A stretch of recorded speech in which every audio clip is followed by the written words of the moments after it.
Hi, everyone. It's so great to be here. And to wrap up today's program, I know you have gotten a lot of information, tons of information from some very skilled healthcare professionals. And what I want to do is sort of summarize how to take that information and those recommendations from very highly skilled professionals and start to tune into and learn to listen to your own intuition, your own inner healing wisdom about what kinds of treatments and what kinds of self-care activities and what kinds of lifestyle changes are best for you and your PCOS. So we're going to use as a model what I learned at Duke Integrative Medicine. We call it the Wheel of Health. And it's a bit of a paradigm shift, because traditionally, you would go to the doctor, sit down in the office, you would, do your blood work, as Dr. Hotze was saying, and make a recommendation, tell you you need to go on birth control pills, or you need to have this surgery, or you need to make these kinds of nutrition changes. And essentially, you would just be like, okay, you go home, and you would do that and expect that everything would be better. But in complex kinds of diagnoses like PCOS, there are a lot of different recommendations because there is a lot of research in this field and there are a lot of opinions and there is a lot of clinical experiences, and every single woman in this room is different. So you have to take all of that information and learn to use it most successfully in your own body. So this model shifts the paradigm a bit upside down. You, not the physician, not clinical nutritionist, not person with XYZ letters after their name, is at the center of the healing matrix that we have here, the Wheel of Health. And mindfulness is a skill that you can cultivate to begin to listen to the inner healing wisdom that each of you has. So we'll do a little exercise to tap into that in a moment. Then the next stage of the wheel is is self-care. This green area is called self-care. And these are the different things that you can choose to do yourself, what food you choose to eat. Some of these things are influenced by recommendations you may get from your physician, nutritionist, coach, personal trainer, any professional. But ultimately, it's up to you to go home and cook the chicken, go home and show up at the workout class. So we'll talk through each of those self-care specific icons.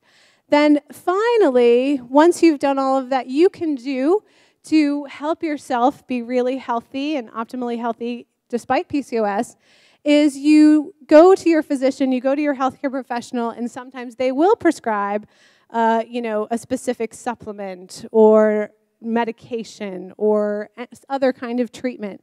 And again, it's up to you whether you choose to follow their recommendations. So let's do a quick exercise to demonstrate what mindfulness means, how to tune into that own inner healing wisdom that each and every woman in this room has. So raise your hand if you feel sometimes like your energy is so scattered that you might even call it energy confetti. It's thinking about your children, your husband, what you have to do next week, everything you need. So who in this room has energy confetti sometimes? Right. I certainly do. I'm a working mom of 2 small kids, so I understand that, really. So what we're going to do is what I like to call the Be Here Now meditation. And it's a very simple energy collecting meditation that helps you to bring your focus simply on what's going on right here, right now, in this room. Because when we learn to be mindful, and that simply means to pay attention to what's going on right now in the moment, we can calm our overall hormone system. And when our overall hormone system is calm, when our cortisol levels are normal, our body's self-healing mechanisms work better.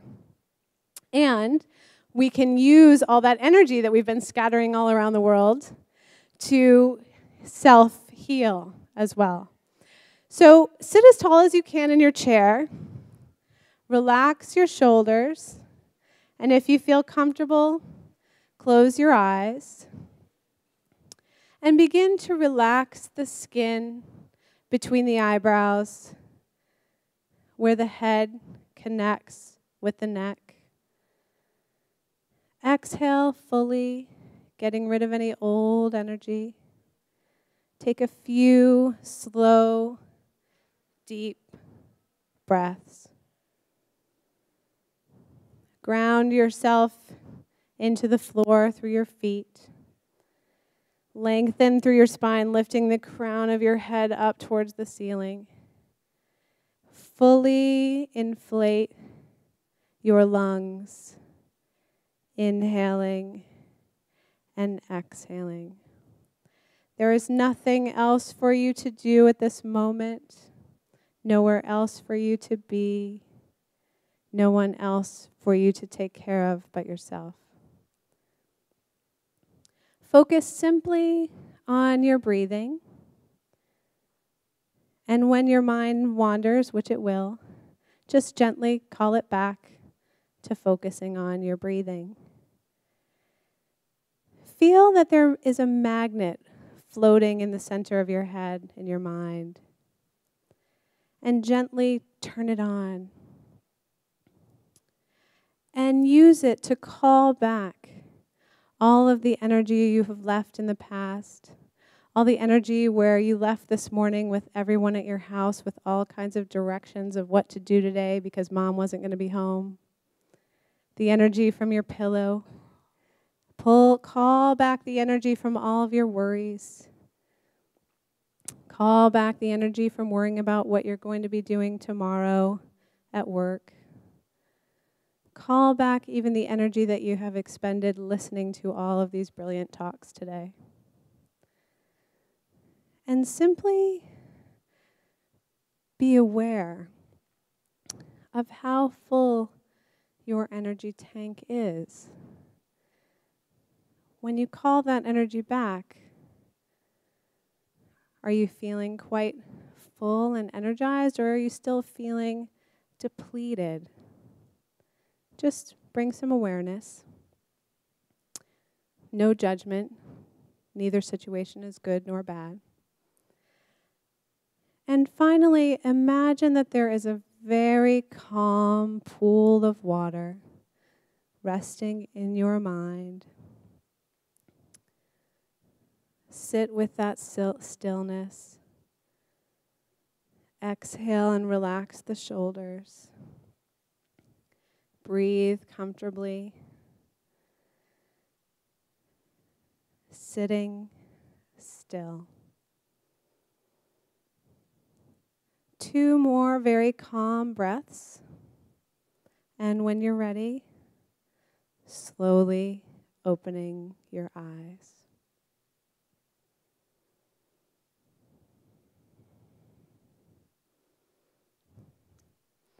All right. Does everyone feel a little different now? Like you're a little more here now? So this is a very simple tool that you can use any time in your day when you begin to feel that your energy is being scattered and that you don't know what to do next. Sometimes it's really helpful to just slow down and listen. Excuse me, I moved to Houston about a week ago and immediately got a cold, so.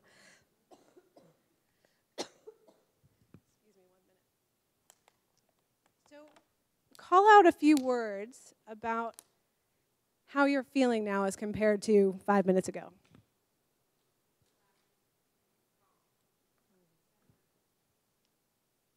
Good. So it only took 5 minutes to feel relaxed, calm, and centered, and that's a tool that you can use anytime you want. It's yours.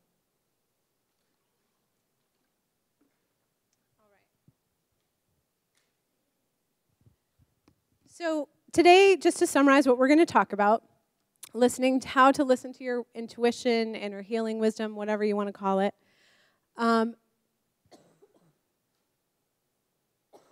Excuse me. Step 1, gather your energy. Do that be here now meditation. Step 2, build your best team. I like to call this your web of support, your team, consider their recommendations. And then how do these recommendations feel in your body? So as Dr. Hotze said, you may have had some lab work about your thyroid, and your doctor said, your lab work looks perfectly normal, you're fine. But do you feel fine? I don't know. And then also know that this is a process, that as you grow, as you change, your environment may change, you may have a pregnancy, you may go into perimenopause, you may move, you may have more stress.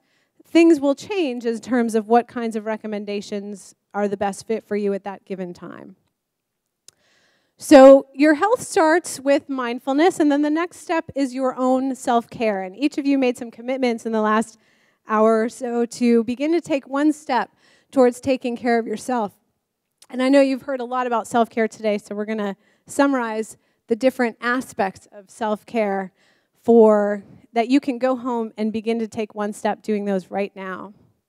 So I know that you have learned a lot about nutrition today. In my practice, nutrition is paramount. I think it's one of the biggest keys for helping women with PCOS and any other hormonal imbalance, thyroidism, hypothyroidism, adrenal fatigue. Nutrition is really essential. So I'm just going to do a super quick summary here because you've already learned a lot about nutrition. And that, as you know, there are many different kinds of PCOS. So some of you in this room have elevated androgens. Ideally, the research says you should eat a low glycemic food plan. You should optimize your zinc levels. You should eliminate dairy and add omega-3 fatty acids. But again, we don't have any research studies that say 100% of the women in this room should do this. So you try these things and see how they feel in your body. If you have elevated insulin levels, low glycemic food plan is recommended, increasing lean and clean protein, increasing fiber, and reducing or omitting sugar. Ovarian cysts, if you do have PCOS that actually shows up as cysts, you may have estrogen dominance, excessive estrogen, or difficulty with estrogen detoxification. So we really want to support your liver with cruciferous vegetables or supplements that are essentially concentrated forms of cruciferous vegetables. And these are essential for estrogen detoxification. But you have to be cautious if you have a sluggish thyroid. So again, every recommendation is to be taken and then see how it works within your own body. My basic summary for nutrition for any woman with PCOS, and in fact any woman with any hormonal challenges, and in fact most people, is to simply eat real food. So we want to start by adding the foods that are the most nutrient dense. Lean and clean proteins, more fiber, that helps with so many things, including detoxification, more omega-3 fatty acids, including salmon, other fatty fishes, walnuts, flax seeds. So adding delicious foods is essential. More cruciferous vegetables, more zinc. And this is the ideal time to talk about zinc because we're stepping almost into pumpkin season. Like, as soon as I think October turns the page, we start getting pumpkin everything. Pumpkin muffins, pumpkin, seeds. So pumpkin seeds are one of the best natural forms of zinc. And then eating less sugar, caffeine, alcohol, gluten, and dairy. So I'm going to share with you my world-famous pumpkin smoothie recipe. I think everyone in nutrition has a pumpkin smoothie recipe for this time of year. And this is mine. So if you jot down this website and you just enter your name and email, I will give you immediately my pumpkin smoothie recipe because it's one of our favorite ways to add nutrient density and help you with your self-care in a way that's delicious. I think food should be delicious when we start talking about self-care. It's self-care, self-nourishment. So that's register.integrativepelvichealthinstitute.com/PCOS. Okay, the next part of the self-care wheel is movement and exercise. So again, you have learned a lot about exercise. Burst training can be really effective for women with PCOS. But some of my clients, and this has been very interesting, tend to actually push it too hard if they have PCOS. And that may be a problem especially when they're considering fertility. So according to some of the best research that we have on girls with PCOS, adolescents with PCOS, yoga is actually an even better form of exercise for balancing the hormones. But again, this is different for every single woman. If your body feels great doing burst training, go for it. Your body feels great doing yoga, go for it. If your body has a combination of these two things, it helps to improve. If your body feels great getting up tomorrow and walking outside, if it's a beautiful day, go for it. So start to explore. This is a great, self-care is the area where you get to really explore. How does this feel in your body? Relationships is another very essential part of the self-care wheel. If you are surrounding yourself with really supportive people, like all of the women in this room, if you have supportive people in the area that are, cheering you on when you're exercising, that, when you're having a busy time in your life or a rough day, or bringing you nutrient-dense soups instead of dropping cupcakes off at your house, supportive relationships can be very helpful to your health. So the other thing that I find a lot of my clients have trouble with is they are trying to nag everyone around them into eating healthier and exercising more. And I find that that tends to not work and causes a bit of rebellion in the home. So I suggest that you start with that energy collecting meditation. You begin to take care of yourself first. And what does work to, bringing your husband on board, bringing your family on board, bringing your friends on board, is to begin to inspire them with how healthy you get. One of my clients has been struggling with PCOS her entire life. Finally, after working with me, she had normalized her periods after 30 years of irregular periods. And she had been trying to sort of nag her husband along, getting him to eat healthier. And he had chronic back pain for a really long time as well. And he began to change after about 6 months of her working with me because he saw how healthy she was, that he was actually inspired that some of these very simple self-care changes, and I say simple, but I know they're not easy. They take a lot of work.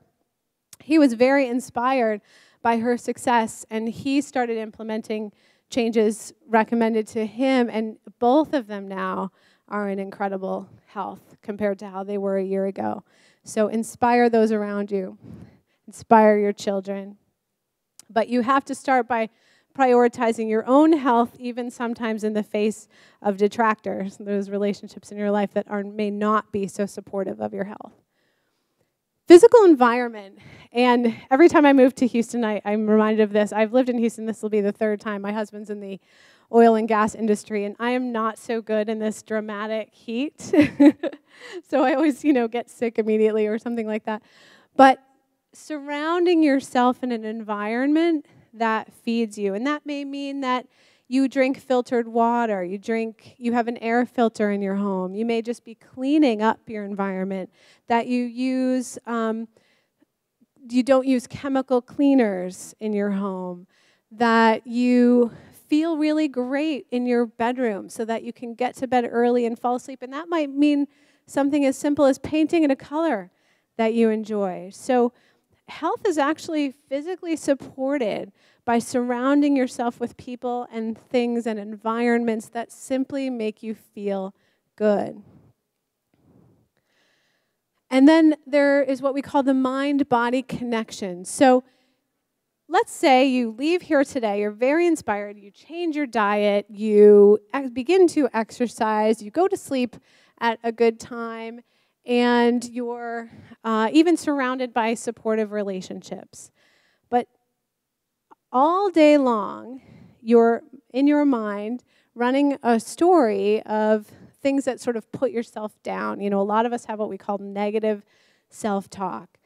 I'm not really good enough to keep this up. I've tried this before, and I always fail. When you begin to talk to yourself like this over and over and over, no matter how well you're eating or how well you're exercising, you can actually sabotage your ability to fully heal. So whenever you catch yourself doing this, and all of us do it, all of us talk about, have negative self-talk tapes going on for years and years, stop them and simply say, hey, don't talk to my best friend that way. Or if you notice your best friend talking to yourself that way, you might have gone to visit your best friend yesterday and she was like, oh, I'm such a terrible mother. And you're like, hey, don't talk to my best friend that way. Because the less that you have these negative tapes playing in your mind, the more effective these physical changes will be. Conversely, you can't, I call this the body-mind connection. You know that brain fog that many of us experience when we have hormonal imbalances? That can be resolved sometimes without needing intervention that we would think of traditionally as psychological intervention if our body is physically feeling better. So if we are eating better, anxious thoughts can calm down. If we are sleeping better, that brain fog can lift. So there is both the mind-body connection and there is the body-mind connection. So take care of both your mind and your body. I like to say practice healthy thoughts. This is one of our most popular Pinterest pins. Think of how much you could do if you stopped worrying about being thin enough, beautiful enough, strong enough, smart enough, a good enough mother, a good enough wife, a good enough friend, successful enough. Imagine if every single woman in this room, every single man in this room, right now, let's just assume each and every person in this room is enough. You're healthy enough, you're thin enough, you're successful enough, you're a good enough friend. Now stop worrying about it. Now you have so much more time, don't you? So much more energy. You've immediately called back all of your energy, a lot of your energy. So let's, beginning today, assume that, practice assuming that. Personal growth and spirituality is another part of the self-care wheel. And I think 3 things are most important about surrounding yourself with a very positive spiritual community. You feel in community. You feel comfortable there. You gain confidence when you're with people that are supporting you. They are taking away some of your fear and encouraging you to try new things. And you feel comforted. All of us have times in our lives when things are just difficult and stressful, or you just want to vent because you've been struggling with PCOS and your doctor for, years and years and years, and you haven't figured out what's going on. And sometimes you just need comfort. So if your spiritual community or your personal growth experience is something like coming to this today and meeting some people who will help you kind of move towards healing, these support your community, your feeling of community, your confidence, and your comfort. You're in the right place. Now, the next level of the wheel, as I said, is professional recommendations. So that includes things like preventative medicine testing, supplements, medications, pharmaceuticals, other fertility treatments, anything like that. So in order to get the best professional care, you want to build a rock star professional team. Most women that deal with hormonal imbalances, and I include myself, have a whole team of people that help them to recover if they want to be optimal. And this doesn't have to be a huge team, but it's probably more than just one person. You want to look for a nutritionist, a functional medicine physician, perhaps, maybe an endocrinologist or a gynecologist if you're trying to get pregnant, a personal trainer, a health coach. Having skilled members of your team that you trust can really help you make these decisions. You want your team to stay on top of the science. They should be attending continuing education forums. They should be teaching at them sometimes, reading the latest research. Teachers and leaders in their fields have strong endorsements from prior clients and patients. And the number one thing that your professional team should have is when you walk into their office, you should feel good. You should feel relaxed. You should feel as if they care about you. Because no matter how much they know, they can't translate that to you if you don't feel comfortable there.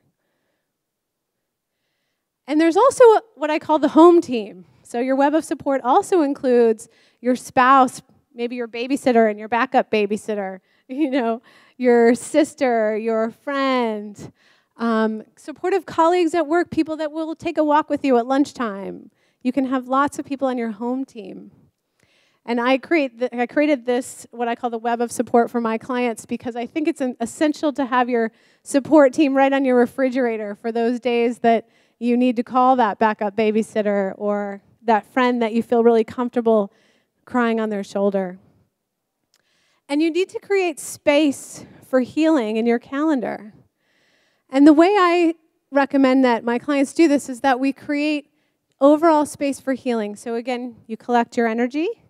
Then you sit down and list your top 3 priorities at any one time. And this can be really challenging. A lot of us have a lot going on in our lives. So let's see if you can just narrow it down to 3 things that you're really going to work on at any given time. Sleep is essential for creating space for healing. I give all of my clients what I call the laptop curfew. I shared this with one of my mentors, Sarah Gottfried, and I think she even put it in her book. She thought it was so funny. We take our electronics, our phones to bed. You know that something like 80% of adolescent girls sleep with their iPhones under their pillows? That's terrible, not only because it puts them at risk for brain cancer, but they never turn it off. That light interrupts their sleep, and you're constantly worrying about if the world around you thinks you're enough. At 8 p.m. or a couple hours in general before you're going to go to sleep, give yourself a laptop and cell phone and BlackBerry curfew. Another thing that's really helpful to create space for healing is to create general mental white space. And I got this from a business mentor, where essentially you just give yourself the time to brain dump everything that you've been carrying around, all that negative self-talk, all the things on your to-do list, and you cross off absolutely anything that you have no control over, can't change, or don't care about. And then you realize you have a much lighter load that you need to carry around than you thought. And those things that you do need to do, let's get them scheduled rather than continue to carry them in our heads. And finally, lean on your web of support. So today you've heard a lot of different professionals give you a lot of excellent recommendations.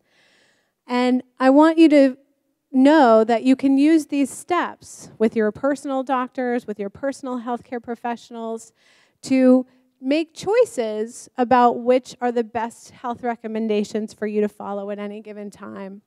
Is it time for you to go on medication? Is it time for you to start eating a low glycemic or gluten or dairy-free diet? Is this the right time to naturally balance your hormones with supplements or exercise to improve your insulin resistance? Is it time to start fertility treatments?